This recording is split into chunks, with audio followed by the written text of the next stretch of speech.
What's up YouTube, it's Adrian from MMOSWORLD bringing you another recap of all the major MMORPG news that happened throughout the week. So sit tight and soak it in. We are starting the news this week with some Bless Online. The game will start its Japanese closed beta testing of the game today, 28th of April, and Japanese players can already sign up and start checking it out with a localized game client. There's no information about a Western CBT or release at the moment, but do expect it to come to these shores sooner rather than later. Blast is gaining quite the momentum and popularity shortly after its announcement, so we can't wait to see when this game is coming to the West. Up next, Ashes of Creation, a terrific new sandbox MMORPG is finally going live with their Kickstarter campaign, and it will begin on the 1st of May. Ashes of Creation has been generating a lot of buzz due to its fresh concept and interesting design for gameplay. The sandbox world and node system means that the game world will change and adapt according to the actions of the players and communities. And from what we've seen from the pre-alpha trailer footage that's released, Ashes of Creation is looking like a superb AAA title that will be worth the money.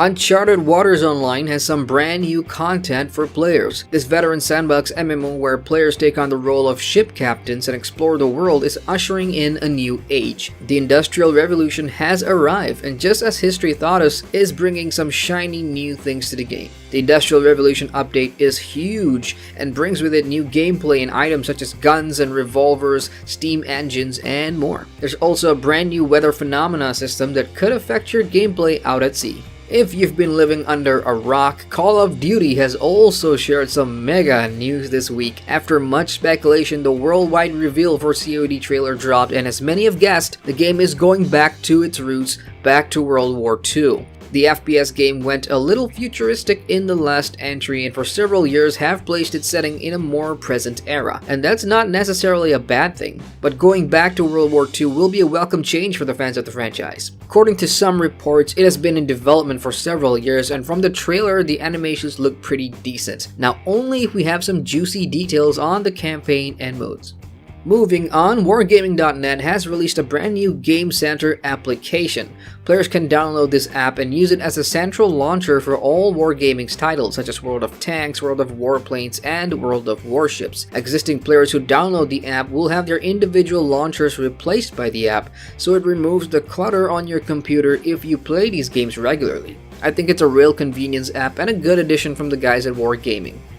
We've also got some very good news from Guild Wars 2. The Heart of Thorns expansion is now getting a permanent price reduction. Yes, you heard me right, the expansion will now cost $29.99 US for the standard edition, which is half the price of what it used to be. This is great news for all you Guild Wars 2 players who have been holding off on getting the expansion, so now's the time to jump in and move the story along in Tyria and check out the new Revenant class. Revelation Online this week also shared details about a new 5-man dungeon in the Tower of Pain. Players can group and ascend the tower, and the dungeon is located at the level 8 pinnacle. Players can expect to face the spiritual guardians, the 4 mythical beasts or their essences in a variety of challenges. The dungeon itself sounds like a gauntlet and will be fun, so good luck to everyone, and here's to hoping for some sweet new loot.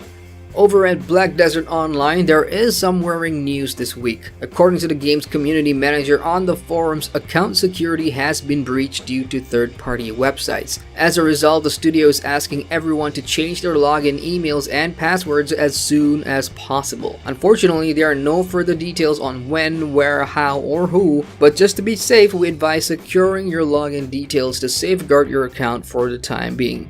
And finally, this week we have more news from Funcom and Conan Exiles. If you thought your character was dull, think again. Funcom are adding over 50 new emotes for players to fully express themselves or harass their crime mates. To accommodate the new emotes, the core command system is also getting a revamp, which will make it easier for players to execute these new emotes and other commands. Besides that, the latest patch also addressed a number of issues with the repair hammer, thrall aggro, and mouse chat scrolling. And that wraps up our major MMO news for the week. For more MMORPG news as it happens, head on over to our website at MMOSWORLD.com.